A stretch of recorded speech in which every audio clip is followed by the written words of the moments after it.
আসসালামু আলাইকুম everyone, daily Limon ব্লগে আপনাদের সকলকে আবারও স্বাগত জানাচ্ছি। চলে এলাম আরেকটি নতুন ভিডিও নিয়ে। বেশ কিছুদিন আমরা আমাদের গ্রামের বাড়িতে ছিলাম। আমরা গতকালকে রংপুরে চলে আসছি এবং আজকে সকালবেলা আমাদের ছাদে আসলাম। তো আসলে গ্রামের বাড়িতে থাকার সময় অনেক কাজে ব্যস্ত ছিলাম। গ্রামের বাড়ির ভিডিও অনেক আছে, ইনশাল্লাহ আপনাদের সাথে শেয়ার করব। তো এখন চলুন দেখাই আমার ছাদের বর্তমান কি অবস্থা। কিন্তু দেখতে পাচ্ছেন আমার ছাদের টমেটো গাছগুলো, এগুলো মাশাআল্লাহ অনেক সুন্দর হয়েছে এবং প্রত্যেকটা গাছে ফুল আসছে।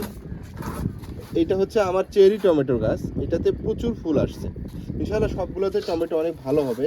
আসলে গাছগুলো অনেক ছোট ছিল এবং ঘন করে লাগাইছি, সেজন্য একেবারে জঙ্গলের মতো হয়েছে, কিন্তু গাছগুলো খুবই ভালো আছে। টমেটো যখন হবে না তখন হ্যাঁ, দেখতে ভালো ইনশাআল্লাহ অনেক লাগবে। সুন্দর হবে। এবং এখন গাছগুলোতে যেহেতু ফুল আসছে, এখন প্রত্যেকটা খুঁটির সঙ্গে গাছগুলো আমরা সুন্দর করে বেঁধে দেবো ইনশাআল্লাহ। তো এখন তো সকালবেলা, এখন বেঁধে দিব না, ইনশাআল্লাহ বিকেলবেলা যদি আসি তখন এগুলো বেঁধে দেবো। কিন্তু সব মিলিয়ে গাছগুলো অনেক ভালো আছে। আমি বাসায় যে আমার রাসেল ভাই ছিল, চাচি ছিল, ওদেরকে বলে গিয়েছিলাম যে গাছগুলোতে যেন একটু করে পানি দেয়। তো মাশাআল্লাহ ওরা পানি দিছে এবং খুব ভালো আছে গাছগুলো। আর আমার এই যে আমরা গাছে তো ফুল আছে, আর দু একটা আমরাও ধরছিল, পড়ে গেছে। হ্যাঁ পড়ে গেছে হয়তো বা। হয়ে গাছটা যাবে আসলে খুব ইনশাল্লাহ। একটা যত্ন হচ্ছে না, তো বড় একটা ইয়াতে লাগাইতে হবে। আমরা এমন করে না, নামতে যাচ্ছে ও। এমন করে না। আমরা নামবো এখন। আর আমার লেবুর গাছে তো লেবু ধরছেই, আপনারা জানেন। এই যে এগুলো ইনশাল্লাহ বড় হবে। হুম। আর এই গাছটাতে দেখেন কত টমেটো ধরছে। কালকে আমি এটাতে খুঁটি গিরে দিছি। টমেটোর ভারে গাছটা পড়ে গেছিল, এত টমেটো ধরছে দেখেন। মাশাআল্লাহ কত সুন্দর। গাছটা মাশাআল্লাহ। আমাদেরকে ফ্রি দিয়েছিল, বাট গাছটাতে টমেটো আসছে, ভর্তি হয়েছে টমেটো দিয়ে। আমি এমন করে না, এমন করে। ও নামার জন্য এমন করতেছে।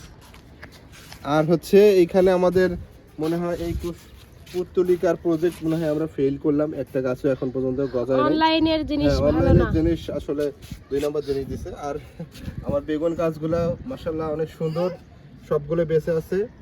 আর আমাদের তো এর আগে যে আমরা পেঁপে গাছ লাগাইছিলাম, ওগুলোও ভালো আছে। আর এই পাশে লাগাইছি হচ্ছে আমাদের মরিচ গাছ, প্লাস কিছু বেগুন গাছও আছে, আর দেশি টমেটো গাছ। দেশি টমেটো গাছগুলো সবগুলো বেঁচে আছে আলহামদুলিল্লাহ। এগুলো তো আজকে খুঁটি দিয়ে দেবো। এগুলা মরিচ না এগুলা? হ্যাঁ, এগুলো মরিচ গাছ। মরিচ গাছগুলো মাশাআল্লাহ অনেক ভালো আছে। হ্যাঁ। এগুলো তো জাস্ট এখন একটু সার দিয়ে এটা কি? করলে ভালো হবে। এটা টমেটো? হ্যাঁ, দেশি টমেটো গুলো। আচ্ছা আচ্ছা। দেশি টমেটোর গাছ, এগুলো অনেক সুন্দর আছে।